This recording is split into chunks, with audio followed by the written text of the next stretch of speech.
It is my pleasure and privilege to introduce my dear friend and colleague from Columbia University, Professor Alexander Stille. For those of you who may not know Alexander, he was born 1957 in New York.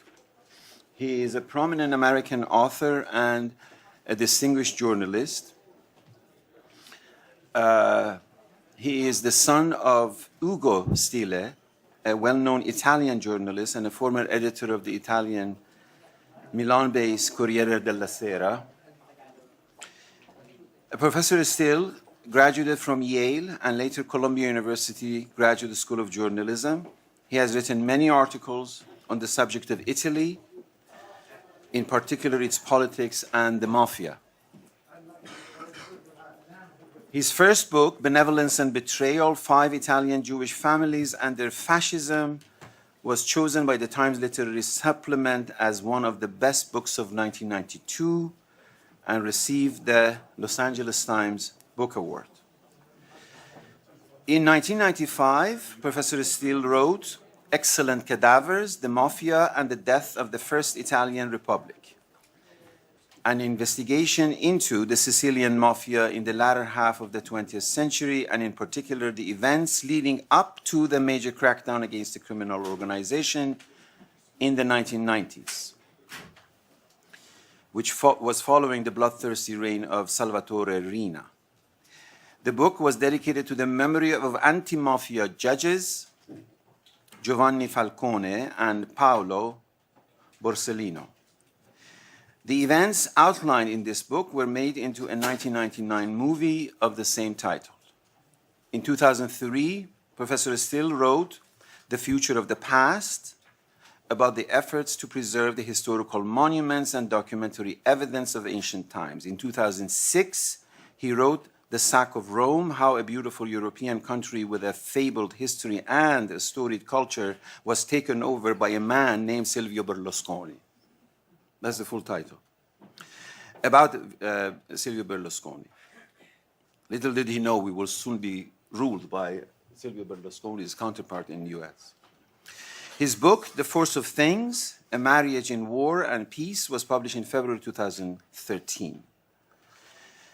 Professor Stille also writes for the Boston Globe, the New York Review of Books, the New York Times, and the New Yorker. For a short time, Stille lived in Milan, Italy, but currently he lives in New York City and is the San Paolo Professor of International Journalism at Columbia University, in the context of which my colleagues and I have solicited Professor Stille's help in launching a joint degree program here at Doha Institute, or there at Doha Institute, and Columbia School of Journalism. The topic of Professor Stille's talk today is Trump's tweets, rhetoric, and reality. And I would like to welcome you, Sandra, to coming here. Please welcome. Thanks so much, Hamid, and thank all of you for coming today.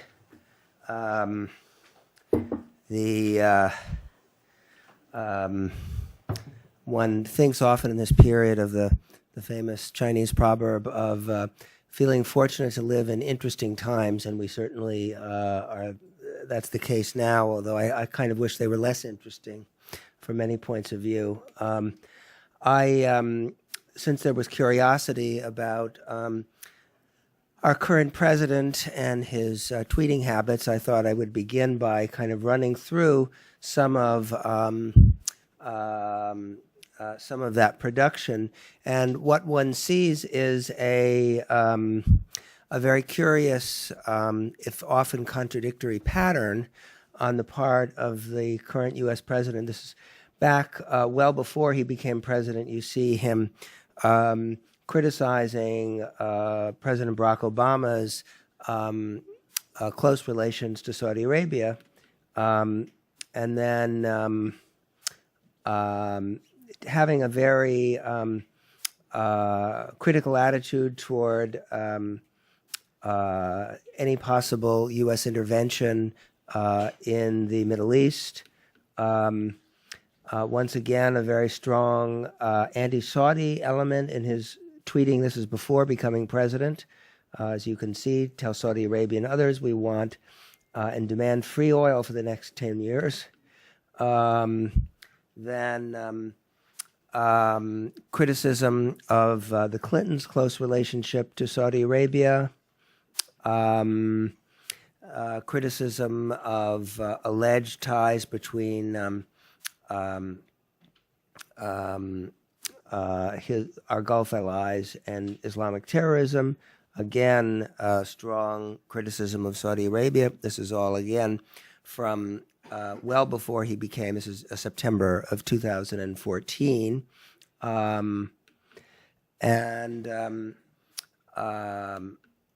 Here you have his first criticizing Obama for appearing to bow before the Saudi king and accepting an honor, and then you see Trump doing the same thing when he has become president.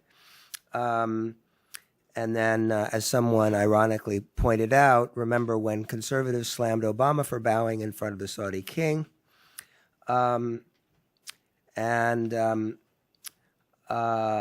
Again, criticizing during the campaign the Clinton Foundation for accepting money from Saudi Arabia and other countries, making reference to their policies about women and gays. Then he engaged in a very public feud with a member of the Saudi royal family, and attacked in turn Prince Alawid Talal for that, and demanded that the Clinton Foundation return money that it received from Saudi Arabia. Again, same theme in this tweet. And then we have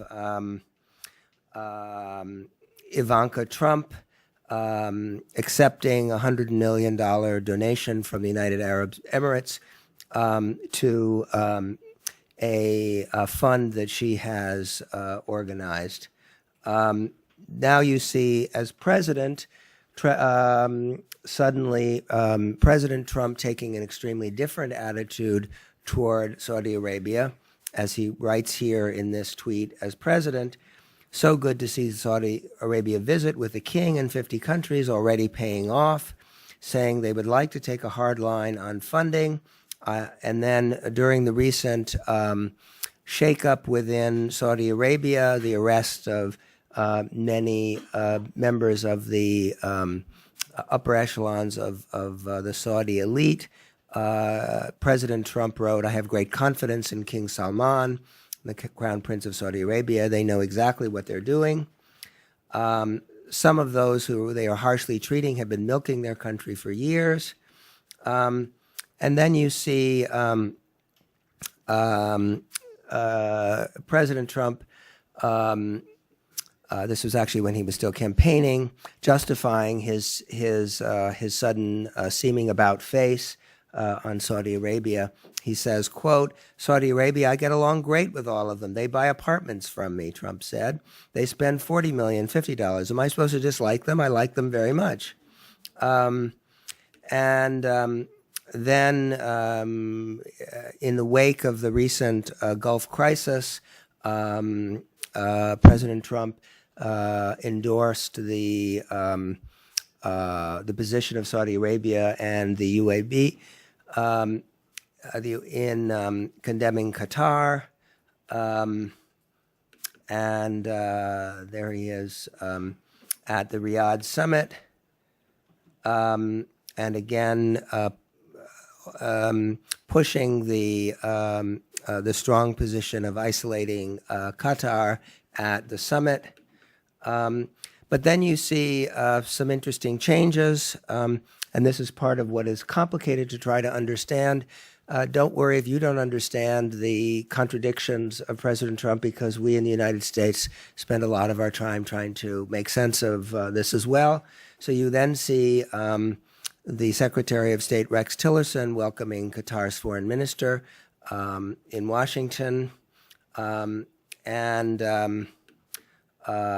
is a prominent U.S. observer pointing out that Trump's closeness to Saudi Arabia has not exactly been a rousing success. And then we see Trump's curious tweets about Russian President Vladimir Putin. And then you see, again, changes in policy toward Afghanistan. Initially, Trump was against any kind of military involvement of the U.S. in Afghanistan. Now he supports it.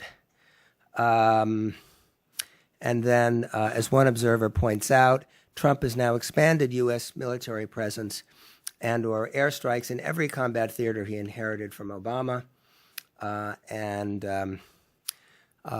This is Breitbart News, run by Steve Bannon, who was campaign manager to Trump and close White House advisor until resigning recently to return to Breitbart News, complaining about the change of policy on Afghanistan, saying this was about the swamp getting to him. I'll talk about that a little later. Now to the kind of substance. Believe it or not, that was the fun part of the talk.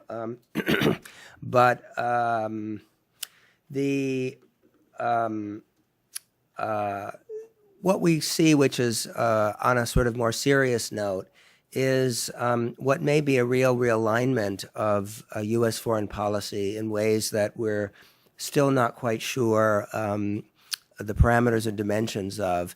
As most of you know, the U.S., up until World War II, had a long tradition of isolationism, of avoiding involvement in foreign entanglements. After World War II, that changed dramatically. The U.S. was the central player in setting up what people sort of refer to as the, sort of new liberal world order, the so-called Bretton Woods system, which tried to guarantee economic stability to avoid a second Great Depression. That meant the setting up of the International Monetary Fund, the World Bank, NATO, the Marshall Plan. And this meant for that both Democrats and Republicans in the U.S. Agreed on what is sort of referred to as a policy of liberal internationalism, a more aggressive, internationally minded foreign policy, which one can say produced mixed results during the second half of the 20th century, with some major mistakes, such as the helping with the overthrow of Mossadegh in Iran, the coup in Guatemala in 1954, the Vietnam War notably, but also had some successes in bringing stability to the world, peace in Europe with NATO, the denazification of Japan, of Germany, the democratization of Japan, and somewhat incredibly avoidance of major conflict with the USSR. In this region, in the Gulf region, this meant support for conservative religious governments who the U.S. Felt were natural allies. And this is important to remember given the current rhetoric that the U.S. were big backers of the Muslim Brotherhood in Egypt when the U.S. government was very worried about Nasser's rise and power in Egypt. The U.S. His main ally in the region was Saudi Arabia, and members of the U.S. government were quite open about considering the conservative religious politics of Saudi Arabia, Wahhabism, as a bulwark against the rise of socialist-minded regimes in the region. And this strategy, as we know, goes right up to the 1980s with the backing of the Mujahideen, including of Osama bin Laden during the Russian occupation of Afghanistan. This kind of consensus that had existed on the liberal internationalism has never been more in doubt than it is right now. And Trump, both in his campaign and in a lot of his rhetoric, has taken aim at some of the foundations of that consensus, criticizing the U.S. intervention in Iraq and Afghanistan, which of course was undertaken by a Republican President, George W. Bush. And it's very curious that this would have seemed like a very risky strategy for a Republican candidate or any candidate to take, and yet, incredibly, it did not hurt him. During the campaign, he made some rather remarkable statements, not only criticizing traditional U.S. alliances, but also the whole notion of international trade agreements. He referred to NAFTA, the North American Free Trade Agreement, as a total disaster. He referred to NATO as being obsolete, which was quite alarming to many of our allies. He suggested that Japan might be better off having its own military self-defense system, changing its constitution, which of course is a pacifist constitution and not relying on the U.S. Nuclear umbrella. And to many foreign policy people, this represented a kind of shocking abdication of U.S. role and responsibility in the world and a kind of unilateral disarmament. And again, in a previous era would have been political suicide for an American politician to undertake. Coupled with that is the very curious attitude of Trump during the campaign in his statements about Vladimir Putin. Just in 2012, the Republican candidate Mitt Romney stated very clearly, Russia is without question our number one geopolitical foe. They fight for every cause for the world's worst actors. Trump instead was saying things like, well, he's done an amazing job taking the mantle, referring to Putin. And he's so smart. When you see the riots in a country because they're hurting the Russians, okay, we'll go and take it over. And he goes in step by step, referring to the takeover of Korea. Candidate Trump said, if Putin wants to knock the hell out of ISIS, I'm 100% for it. I can't understand how anybody would be against it. He's running his country like a real leader, unlike what we have in this country. And then I was just reading the American papers this morning, some other rather extraordinary new things coming out as part of this Russian probe about relations between the Trump campaign and Russia before his election. And as the tweets that I showed you before mentioned, he repeatedly referred to Saudi Arabia as the world's biggest funder of terrorism, and pointing out in one tweet, who blew up the World Trade Center? It wasn't the Iraqis, it was Saudi Arabia. But what we've seen since coming into office is somewhat different, and this is what makes it, I'm sure, as a country like Qatar or other countries in the region trying to figure out, so what's the real policy of the U.S.? How seriously should we take these kinds of declarations? And the answer is it's unclear because, in fact, when he's come into office, his policies have been extremely contradictory and greatly modified. First off, we saw what was sort of called the Muslim travel ban, but the so-called travel ban affected 7 Muslim-majority countries. Curiously, they were Iraq, Syria, Iran, Libya, Somalia, Sudan, and Yemen. These countries had not produced any terrorists who operated inside of the United States, and conspicuously absent from this list were countries that had produced terrorists who did strike the United States, most notably Saudi Arabia, the United Arab Emirates, Egypt, Pakistan, for example. Notably absent were also strategic partners of the U.S. and places where the Trump Organization has traditionally done business and has important economic investments.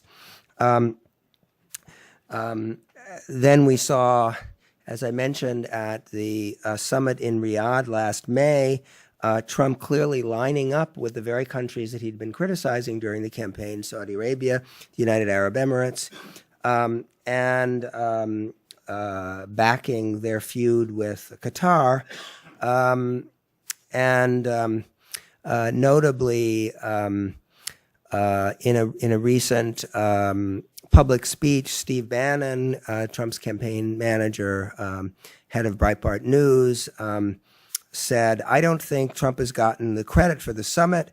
It was important for the Muslim world. It was important for the Arab world. It was important to show the U.S. is fully engaged. The most important single thing that's happening in the world is the situation in Qatar."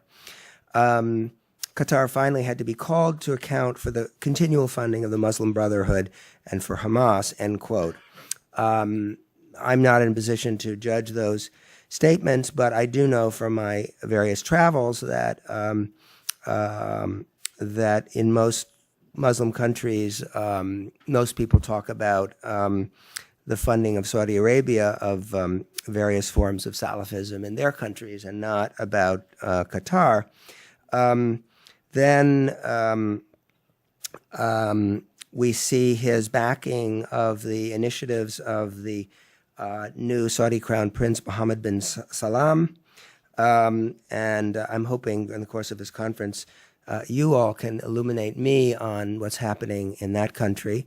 But these kind of statements tend to be modified by the State Department, which has taken a much more moderate position. One of the things that is very notable about this regime is that in matters of foreign policy, you have much more moderate people in positions of responsibility. Tillerson at the State Department. Trump has surrounded himself with military generals in the White House. It was very notable, for example, that Trump, again, without consulting anyone, in one of his tweets, announced that there would be a ban on transgendered people serving in the military. But his Secretary of Defense, Jay Mattis, said, well, no one consulted us about that. We'll take it into consideration. And so far, they've done nothing about it. Similarly, the Muslim ban has been blocked by various U.S. courts and not gone into effect. The Trump administration loudly attacked the nuclear deal with Iran, but has stopped short of actually changing its terms or doing anything about it. We see that quietly behind the scenes, the generals whom he's placed in positions of responsibility have gone about quietly doing what they think is in the interest of the U.S. and ignoring the statements of the president, including on the Iran nuclear deal, where they're kind of quietly saying, you know, this deal is better than the alternatives of withdrawing from the deal, so let's not be too hasty in getting out of it. The Trump administration has not changed the terms of the North American Free Trade Agreement. And as we saw, Trump reversed course on Afghanistan, deciding, in fact, to increase the number of troops there rather than remove them. And his statement there is rather interesting, where he said, my initial instinct, I think I might have it back here somewhere.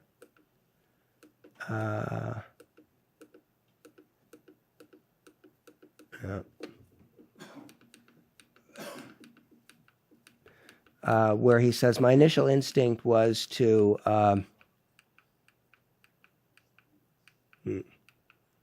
here it is, was to pull out, and historically, I like following my instincts, but all my life I've heard the decisions are much more different when you sit behind the desk in the Oval Office, in other words, when you're president of the United States. So I studied Afghanistan in great detail and from every conceivable angle.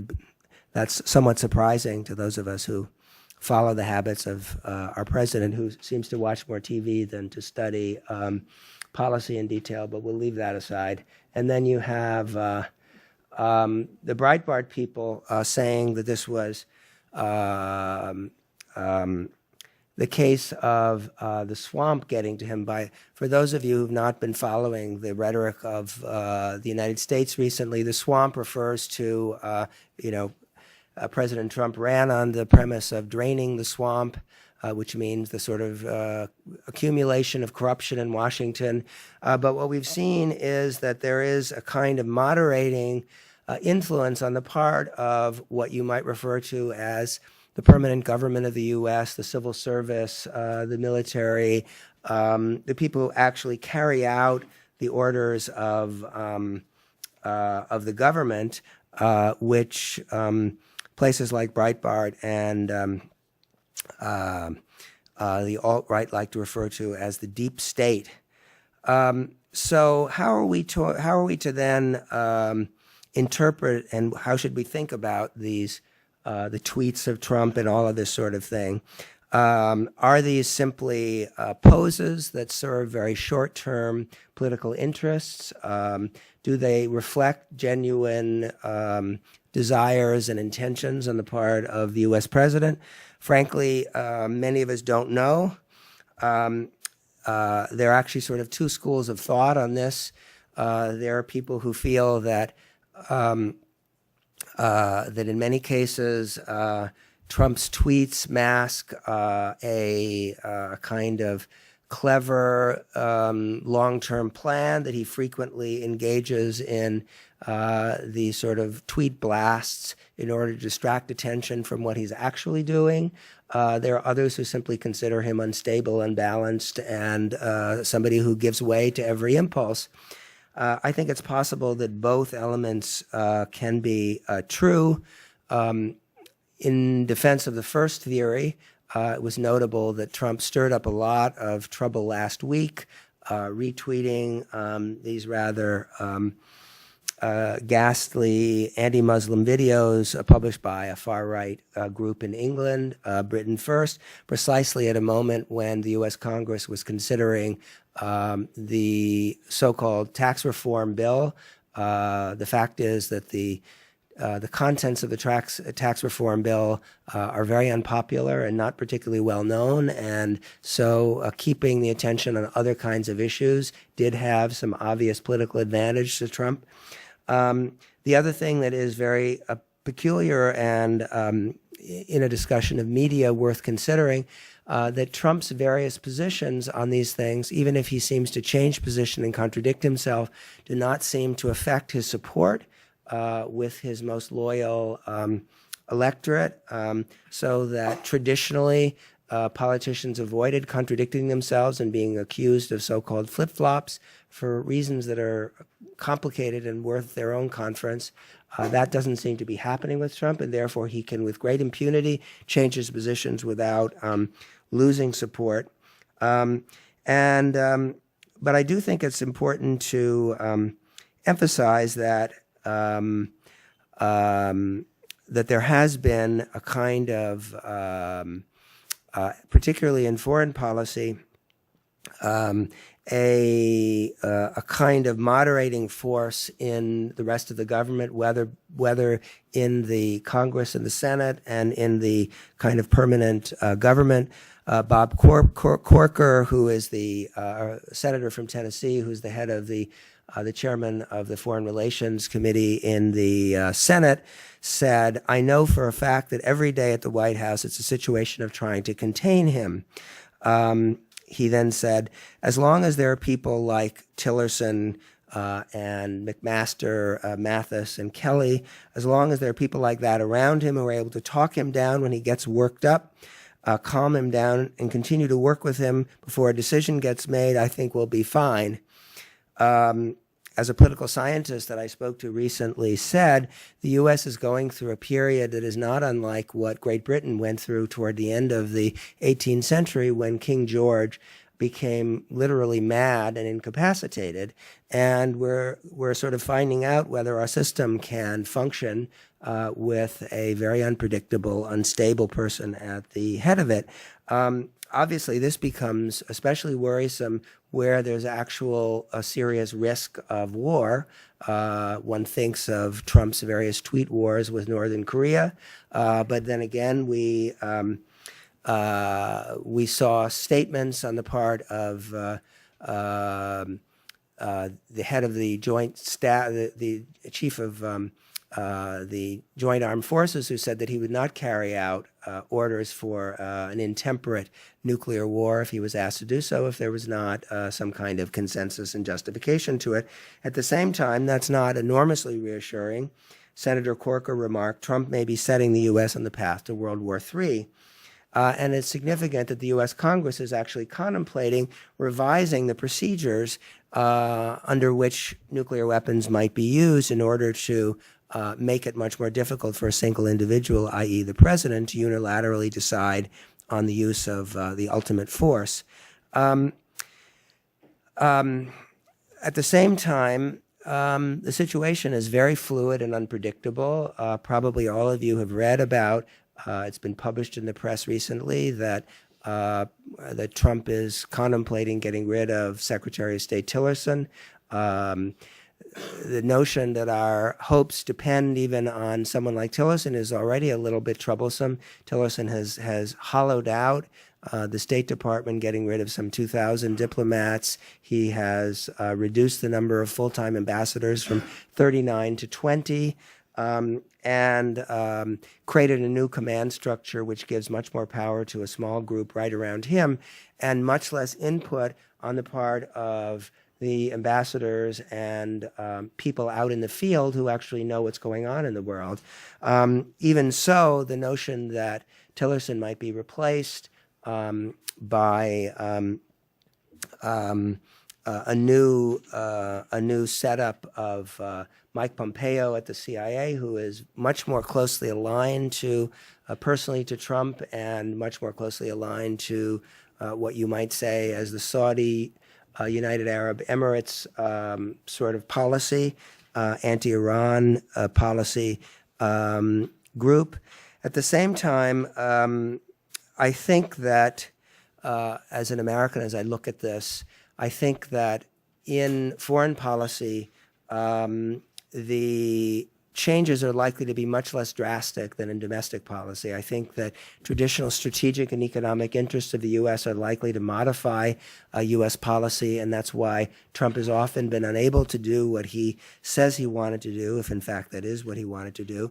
I think in the area of domestic policy, I think most particularly about the tax bill that was just voted on in the Senate, we're likely to see his agenda be fulfilled much more completely. Then in the last part of the talk, just a little bit, I wanted to talk about the role of the press in the Gulf crisis. It is interesting that one of the institutions that Trump has had the hardest time bending to his will has been the American media, which he's referred to sometimes as the enemy of our people. And the Gulf crisis reflects, I think, those broad trends. On the one hand, you see, as you may know, Qatar may have itself been the object of a computer hack, not unlike what we saw during the U.S. 2016 campaign, in which statements attributed to the Emir of Qatar were seen as pro-Iran and therefore precipitating or aggravating the crisis in the Gulf and leading to the embargo. At the same time, following that, there was a kind of avalanche of tweets that were spread by bots, these robot-driven automated tweets on social media. But interestingly, the Washington Post reported what these bot armies represent is not an organic outpouring of genuine anger at Qatar, but rather an orchestrated and organized campaign designed to raise the prominence of a particular idea. In the case of these bots, the intent appears to be legitimizing the course that Qatar is a supporter of terrorism by creating the misleading impression of a popular groundswell of opinion.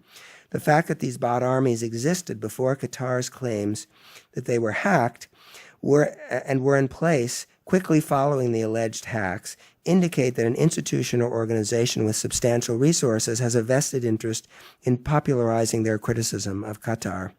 The purpose of this cyber propaganda may also be to shape the online discourse in favoring of pressuring Qatar to abandon any thought of rapprochement with certain organizations or countries. But I think it's worth pointing out that despite these efforts, and reviewing some of the coverage of the Gulf crisis, the mainstream media in the U.S., which still fortunately does count for something, has offered a fairly balanced and rather skeptical coverage of the Gulf crisis and of the efforts to isolate Qatar. Most news organizations have noted that Saudi Arabia is not in the best position to accuse Qatar of spreading extreme forms of Islam, and that the Gulf crisis is best understood as a power struggle and or expression of anxiety in some countries about Iran's enlarged role in the region. The news website The Intercept, for example, reported the contents of a series of emails that were leaked or hacked that were written to and from the United Arab Emirates ambassador in Washington, Yusuf al-Otaiba. The emails show an extremely interesting pattern of the UAE financing a series of American think tanks based in Washington in order to influence the hiring of experts, the writing of reports, and policy positions taken by these foundations. The UAE, for example, made a $20 million contribution to something called the Middle East Institute, which is actually a quite old and seemingly reputable think tank dealing with Middle Eastern issues.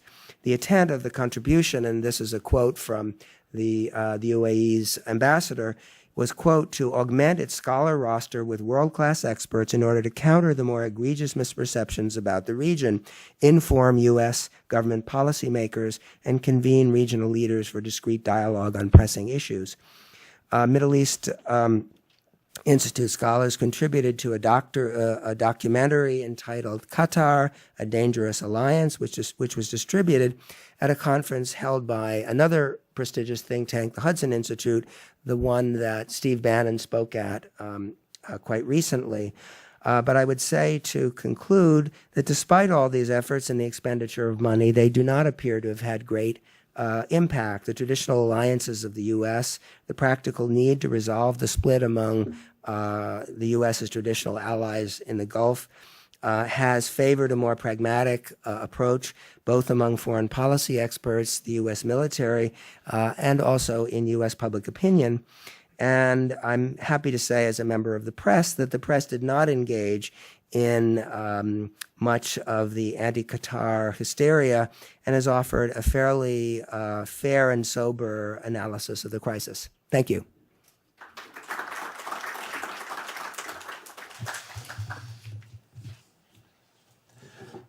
Thank you, Sandro. Well, as you see, those of you who don't live in the United States, there is Trump phenomenon and Trump supporters, and there are reasonable and sane people trying to figure out what is happening in the country. Institutionally, I must add to what Sandro said, the judiciary has been put to significant test, particularly regarding the Muslim ban, and it has done a stellar record of resisting these executive orders of Trump. But more broadly, as Sandro just mapped out, there is an institutional crisis between the executive order branch and other branches of the U.S. government. And the press, which is the subject of this conference today, is particularly at the forefront. I wish I shared Sandro's more positive assessment of U.S. press, given what the panegyric that Thomas Friedman recently wrote.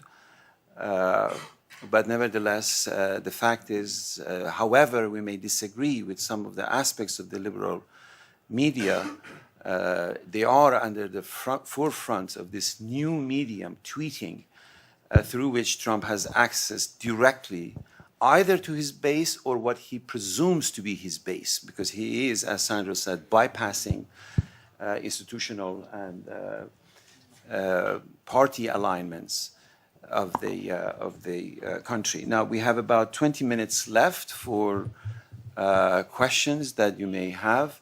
and I'll hope that, Sandra, you will entertain them. Muhammad, please. Mike, any mic? Oh, here it is. Thank you, Sandra, for another really interesting talk. As a media scholar, I'm very interested in the relationship between the U.S. political establishment on the one hand and the American news media on the other hand. And the scholarship suggests that there has been much more, historically, much more a relationship of support than one of antagonism, that at the end of the day, because of structural constraints on news production, news media end up sort of reflecting what the White House wants, what the State Department wants, and so on and so forth. I see sort of a seismic shift here with the American news media. There's sort of an explicit attempt to be much more antagonistic, much more critical. I'm wondering if you see the same thing. Do you think this represents some sort of a serious long-term shift? And maybe more importantly, what are the effects of this antagonistic media campaign against the Trump administration long-term for U.S. policy? Does it end up having an effect, or is it all in the wash? Well, I think that, and this also relates to a couple of the points that Hamid made about the new media. What is clear is that the U.S. has become incredibly polarized in its public opinion. And this is very, very dangerous, I think, for our society, but also for perceptions of things. And it has placed the U.S. media in a very difficult position, because we have never had a national leader who has bent, violated, and distorted the facts and the truth in such a brazen fashion as Trump. And it puts the U.S. media in a position, as you say, of having to be very openly and clearly critical.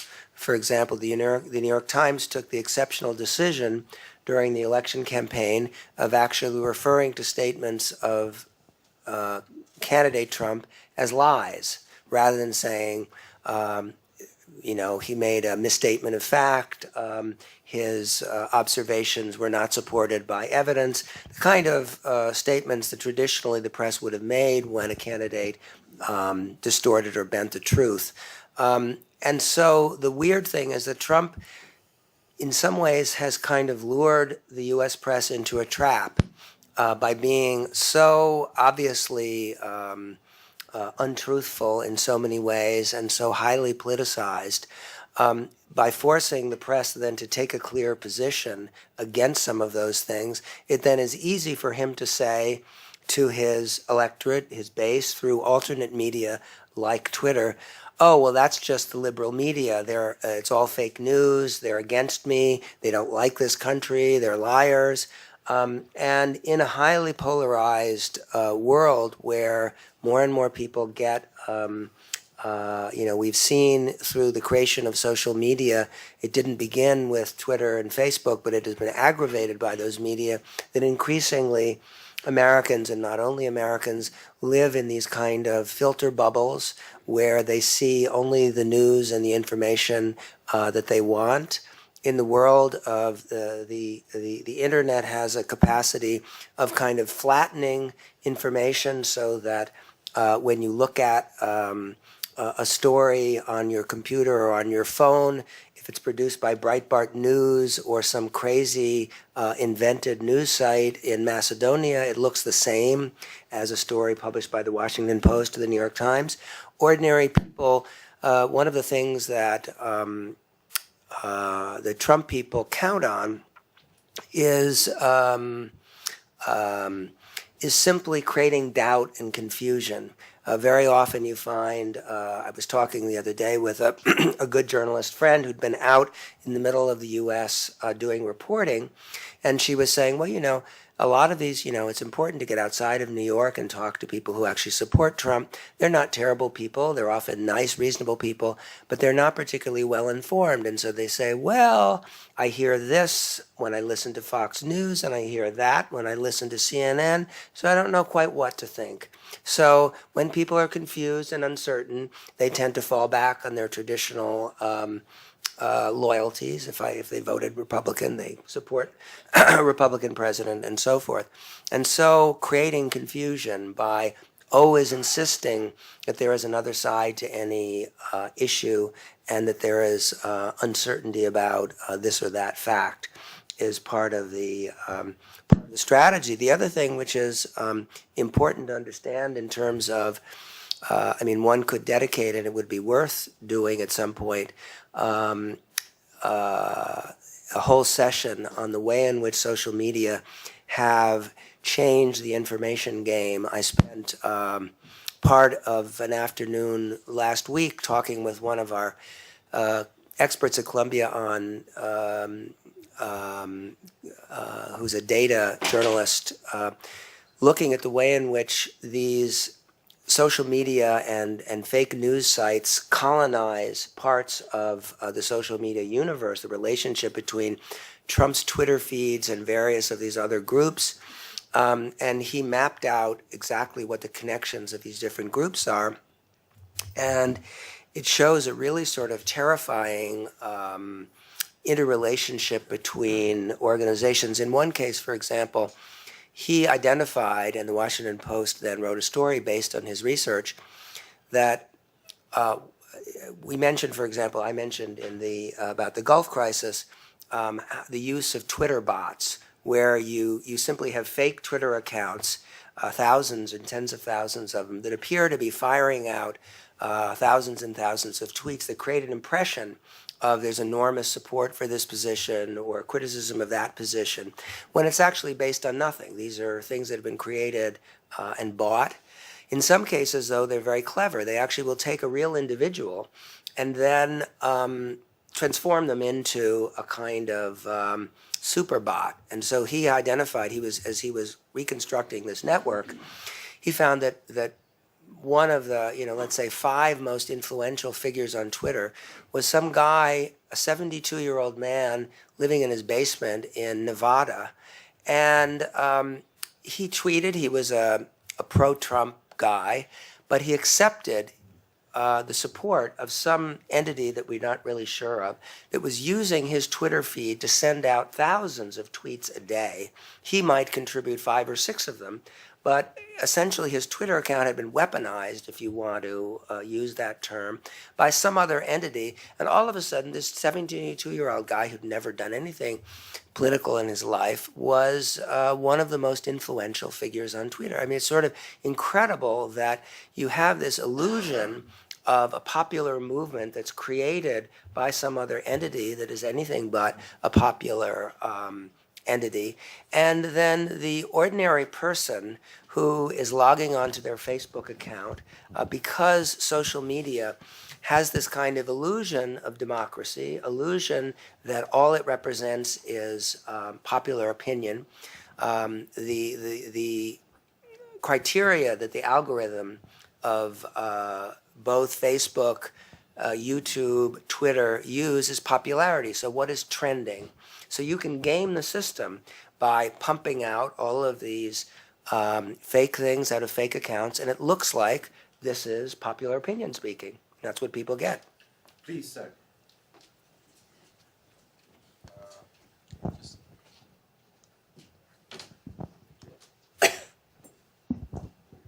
Thank you for the excellent presentation. As seen from Russia, quite often Russian political pundits are comparing Trump with President Yeltsin, meaning that President Yeltsin was same unpredictable. The only difference is that probably Yeltsin was a heavy drinker, and it seems that this is not the case with President Trump.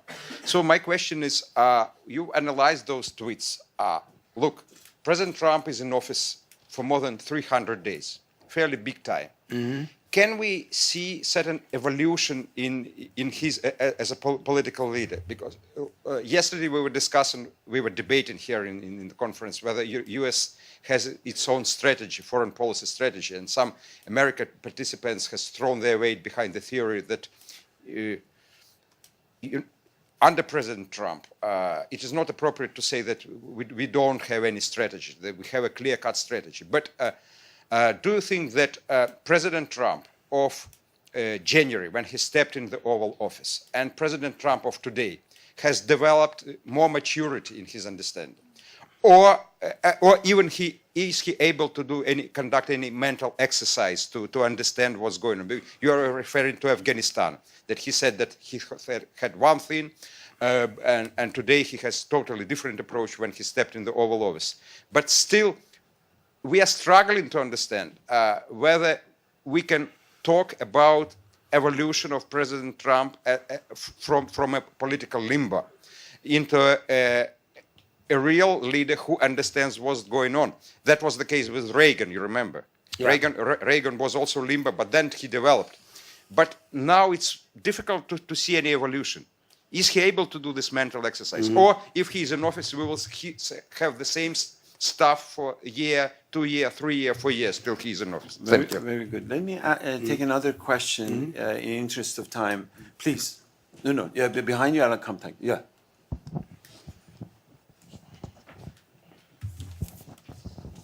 Thank you for the lecture. So, if he, despite the democratic process that put Trump in his position right now, can we consider that Trumpian or the Trump voters can be some kind of a victim for the dozens and dozens of studies and movies and TV shows and soap operas that embodied the American dream in a model identical to Trump? Yes. One more question, and I get back to you then. Thank you very much for this excellent. Can you hear me? For this excellent presentation, I just want to ask you, how do you see the relationship between individual users and technology, which is ever changing and rapidly changing? So I think that this relationship between technology and user is asymmetrical, which is impacting very much on the outcome of the entire political and social discourses. Please, sir. No, here. Sure. Thank you. Hello, Sahlan. Ahlan. You can use the Oh, I don't have a... Somebody translate. well, someone can perhaps translate. Yeah.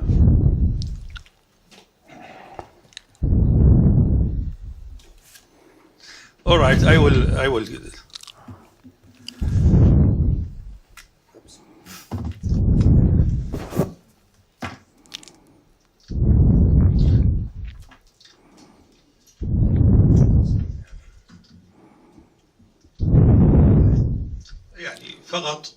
Just, if possible, if you can explain to us how do we read this picture and explain the character of Trump, and how would you explain the First Lady between the three men, the three presidents here, especially in this action? Question, and then we stop. Yes, sir. Just 1 minute. Thank you. Yes, sir. With pleasure. There have been various reports in the media of Trump having, or his family having benefited financially from Saudi Arabia and the UAE. You mentioned $100 million for his daughter's foundation. There's also been reports of Jared Kushner having been bailed out from failed business deals by the UAE, yes. And also stories about the Saudis having stayed in his hotels. And online there's been reports, Mujtahid, the famous tweeter, said that while Jared was meeting MBS, $1 billion in cash was loaded into a yacht in Jeddah. Now, I wonder, do you think that his personal financial relations with the Saudi Arabia and the UAE affects him? Secondly, you wrote a book about Berlusconi. Could you compare Trump to Berlusconi? Is he a kind of entertainment president?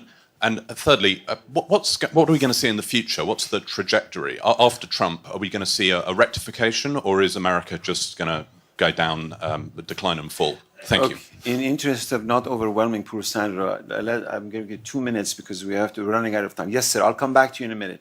Just 1 minute. 2 minutes, please respond, but not too long. Okay. Trump's evolving. I wouldn't count on his evolving or maturing. We don't see any signs of that. What is possible is that there is a kind of, he represents a faction in foreign policy that is, let's say, very antagonistic to Iran, that sees the possibility of a kind of Saudi Arabia, Israel, anti-Iran coalition. I think that is the serious part of the foreign policy thing, whether you like or agree with that or not.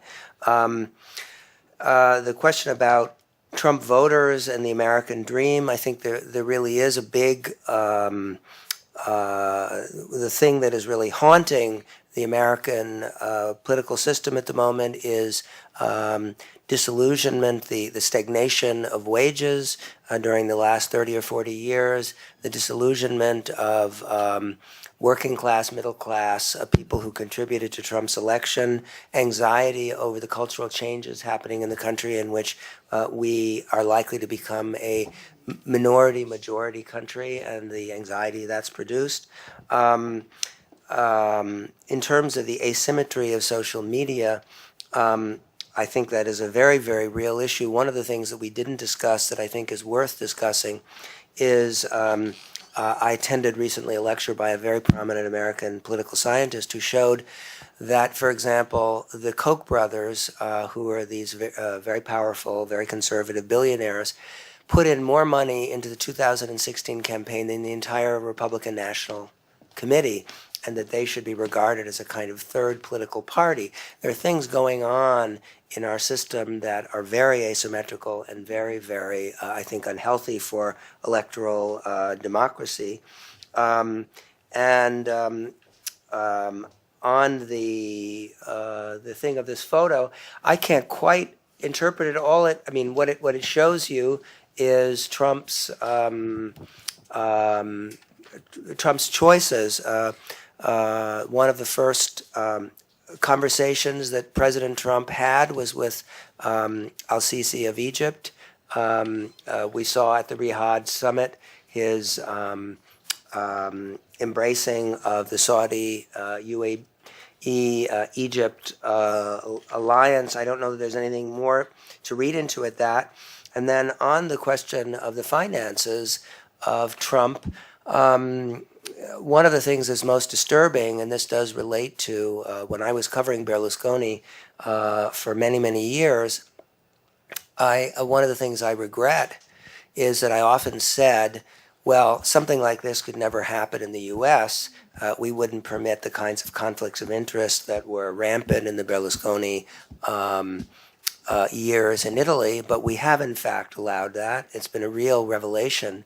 The fact that we don't know what all of his business interests are, the fact that he is allowed to profit from various business arrangements, and as you pointed out, people staying in his hotels in order to curry favor, or more disturbingly, financing. Trump is a failed real estate investor. He is not a great real estate tycoon. He is somebody who needed to be bailed out of many of his things. We're only beginning to piece together who bought all these apartments in his various buildings, who bought the condos in the Trump Soho, which was a failed business venture. And there are a lot of disturbing aspects of the fact that there is not a consensus in our political system that there should be total transparency and clarity around these issues is unbelievably troubling. And that then leads us to the final point of, are we looking at a kind of bizarre parenthesis in American political life, or the beginning of the unraveling of our system? I wish I knew with certainty. Obviously I hope that our country will learn something from this, to me, appalling experience, and that if the country develops a consensus that the kind of abuses of power that we are seeing need to be corrected and built into our system, But I'm not fully confident that that will happen, partly because of the other issues that we discussed, the inability to form consensus. It used to be that there was the saying, you have a right to your own opinions, but you don't have a right to your own facts. Now we live in a world where everyone has their own facts. No one can agree on a common set of facts. And so if I were holding this talk in the middle of the United States, people are saying, oh, well, I saw this thing on Breitbart News that says that Hamid Dabashi is an agent of the Iranian government and Stille is an agent of who knows what. So you live in a kind of weird kind of wilderness of mirrors where nobody knows what is a fact anymore. And most of the public doesn't take the time and trouble to get to the bottom of things, and so we end up with polarization. One last quick minute, one question from this side, please, sir. Yes. My name is Dr. Alajmi. I'm from Kuwait, Gulf Monitoring Group. For the last few minutes, you've been attacking Trump. I mean, you showed all the negative things, not even a single positive thing about him. In the Gulf, or some countries, we believe what he's doing is right, and we like the guy because he got 8 generals in his cabinet. They are anti-Russian, what they do in Syria, and they are anti-Iranian. So, is there any positive thing in this?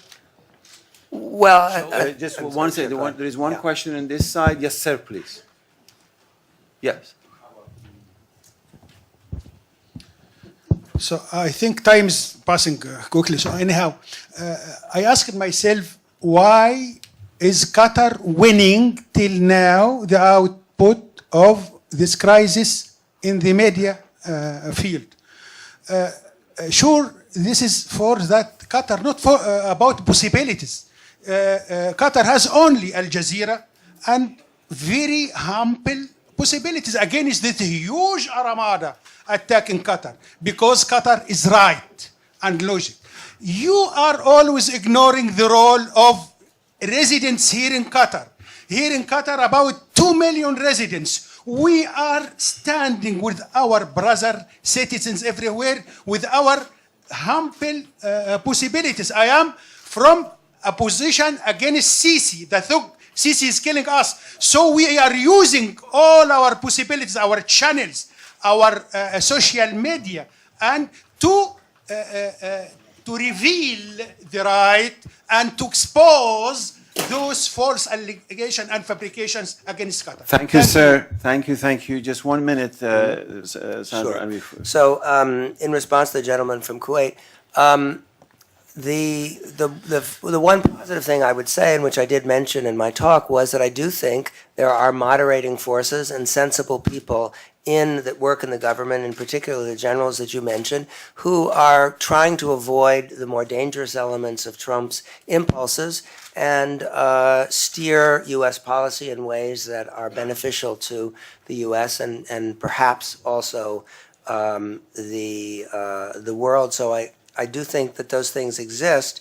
I'm not sure that a violently anti-Iranian position is necessarily wise, but that's a matter of opinion.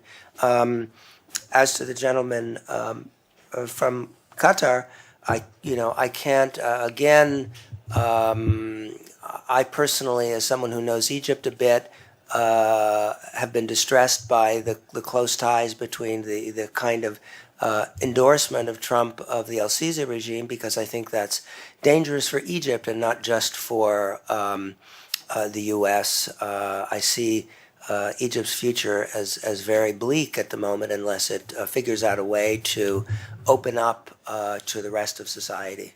Okay, let me just conclude by adding, sorry ma'am, we're running out of time, we're already over time, by reminding you that those of you who are looking for positive aspects of Trump, remember that by passing of this tax reform, the first country at the receiving end of the most devastating gutting out of the fabric of the society is United States itself.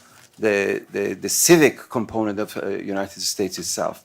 I've been asked to announce that session will start right after this lecture. Media session will continue in this auditorium. International relations session will take place at the meeting room like yesterday. On behalf of the organizers, I'd like to thank Alexander Stille and the organizers. Have a lovely day. Thank you, everyone.